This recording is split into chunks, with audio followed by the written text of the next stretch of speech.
सरकार चुकीचा कोण म्हणतो देणार नाही कोण म्हणतो देणार नाही। महाआघाड़ी की सरकार जब से आई है तब से कुछ ना कुछ नया हो रहा है। इस वक्त चल रहा है नया मुद्दा जिसमें एसटी कामगारों की लड़ाई चल रही है और आए दिन अब राजनीतिक पार्टियां इन कामगारों के लिए खड़ी होती हुई नजर आ रही हैं। इस वक्त हम खड़े हैं थाने के एसटी डिपो पे और आप देख सकते हैं कि किस तरह से अब बीजेपी भी एसटी कामगारों के पीछे खड़ी हो गई है। बीजेपी के कुछ पदाधिकारी हैं, जानने की कोशिश करेंगे कि आखिर में इनका मांग क्या है, क्या आखिर में महाआघाड़ी सरकार क्यों ऐसा कर रही है और बीजेपी उनको कितना समर्थन देगी। सर क्या कहेंगे एसटी कामगारों को लेके आज आप की तरफ से इनको समर्थन मिला है?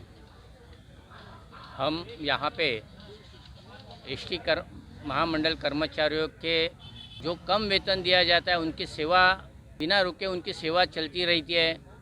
अपनी जान जोखिम में डाल के उन लोग जो सेवा दे रहे उनके बदले उनका जो मुआवजा मिलना चाहिए, उनको जो वेतन मिलना चाहिए, वो शासकीय कर्मचारी जो मंत्रालयीन और जो शासकीय कर्म उनको जो दिया जाता है वो लेवल पे उनको पगार मिलना चाहिए, उनको वेतन मिलना चाहिए। एसटी महामंडल से उनके कर्मचारियों की ओर से बहुत सारा रेवेन्यू, बहुत सारा महसूल उत्पन्न महाराष्ट्र शासन को मिलता है।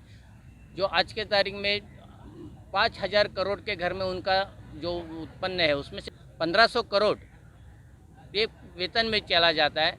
तो सरकार को उसमें देने में क्या हर्ज है? जिसके पास से उत्पन्न आ रहा है उनको देने में हर्ज नहीं। जिनका उत्पन्न उनसे उत्पन्न नहीं लिया जाता है उनको तो उनसे डबल 3 गुना 4 गुना पेमेंट दिया जाता है। तो उनको लेवल पे जो भी है सरकारी कर्मचारियों को दिया जाता है, इनको भी सरकारी कर्मचारी घोषित करनी चाहिए और इनको जो सुविधा अन्य लोगों को मिलती है वो इनको भी देनी चाहिए।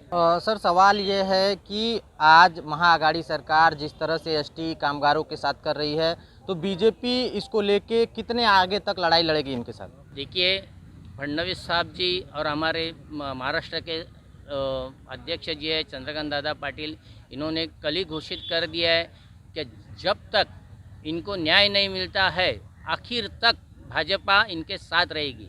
और हम भारतीय जनता पार्टी कामगार आघाड़ी के ओर से भी यही घोषित करते हैं कि जब तक आखिर तक इनको न्याय नहीं मिलता है हम इनके साथ खड़े रहेंगे।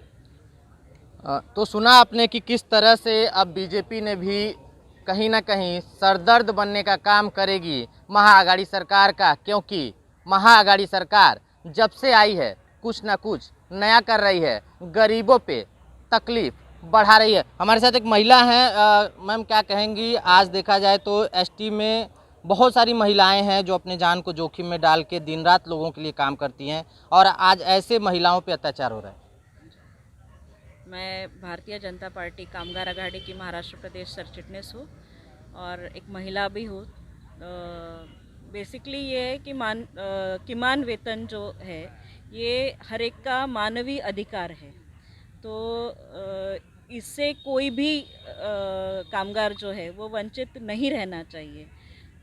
उनका हक बनता है कि उनको मिनिमम वेजेस मिलना चाहिए। तो इसलिए आज हम आघाड़ी की तरफ से हम इनको सपोर्ट करने के लिए यहाँ पर आए हैं और ये सपोर्ट हमेशा रहेगा। आज महिलाएं भी अपना पूरा परिवार संभाल कर इतने कष्ट उठा रही है, परिवार के लिए कष्ट उठाती है ये। तो इनका हक बनता है कि कम से कम जो मिनिमम वेजेस हर एक के लिए है तो वो उनको मिले और इनको न्याय मिले बेसिकली। तो ये महिला है, पुरुष है, जो भी है, तो इन हर एक को न्याय मिलना ज़रूरी है क्योंकि ये लोग इतने कष्ट से सेवा दे रहे हैं और कंटिन्यूस सेवा दे रहे हैं यहाँ पे। तो मेरी सिर्फ निवेदन है कि इनको न्याय मिले और जब तक इनको न्याय नहीं मिलता हम सब इनको पूरे एंड तक सपोर्ट करेंगे। तो सुना आपने कि किस तरह से महिलाओं के लिए भी अब महिला लोग यहाँ पे बैठी हुई हैं। सर आप पेशे से एक वकील भी हैं, क्या कहेंगे इस तरह से जिस तरह से महाआघाड़ी सरकार एसटी ड्राइवरों के साथ, उनके कर्मचारियों के साथ जिस तरह से अन्याय कर रही है, बीजेपी के साथ साथ कई पार्टियां इनके सपोर्ट में उतरी हैं, क्या मांग है और मांग नहीं पूरा होने पे बीजेपी का अगला कदम क्या होगा?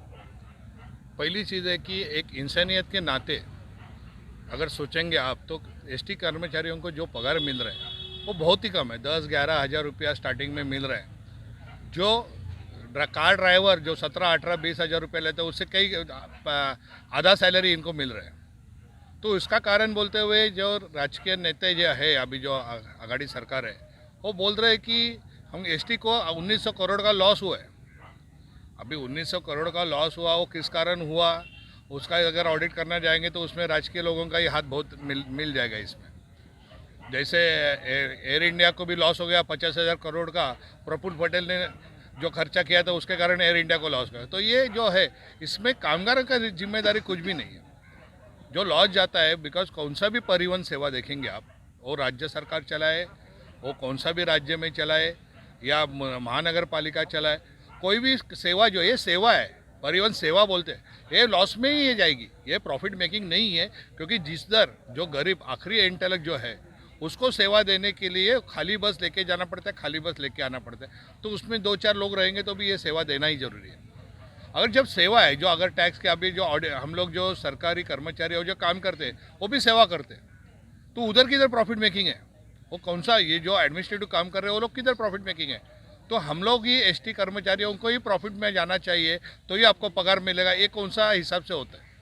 ये जो सेवा है तो सेवा के लिए जो बाकी के कर्मचारी थे वही उनके अनुरूप उतना ही सैलरी एसटी कर्मचारियों को भी मिलना चाहिए।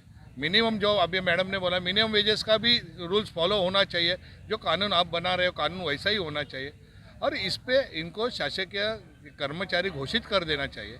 इसके लिए भारतीय जनता पार्टी इनके साथ आंदोलन में शामिल है, कंधे पे कंधा लगा के शामिल है, इनका सिर्फ पार्टी में नहीं। सुना आपने बीजेपी ने कहीं न कहीं महाअघाड़ी को ये इशारा कर दिया है कि जब तक इन्हें न्याय नहीं मिलेगा बीजेपी इनके साथ रहेगी। तो वहीं उद्धव सरकार को यह सोचना चाहिए कि जो आदमी जो औरत दिन रात लोगों की सेवा कर रही हैं उन्हें न्याय क्यों नहीं, क्योंकि सरकारी महकमे का अगर कुछ काम होता है तो तुरंत बिल पास होता है, नया बजट आता है, लेकिन जब मजदूरों की बात होती है तो उनके साथ अन्याय कब तक चलता रहेगा।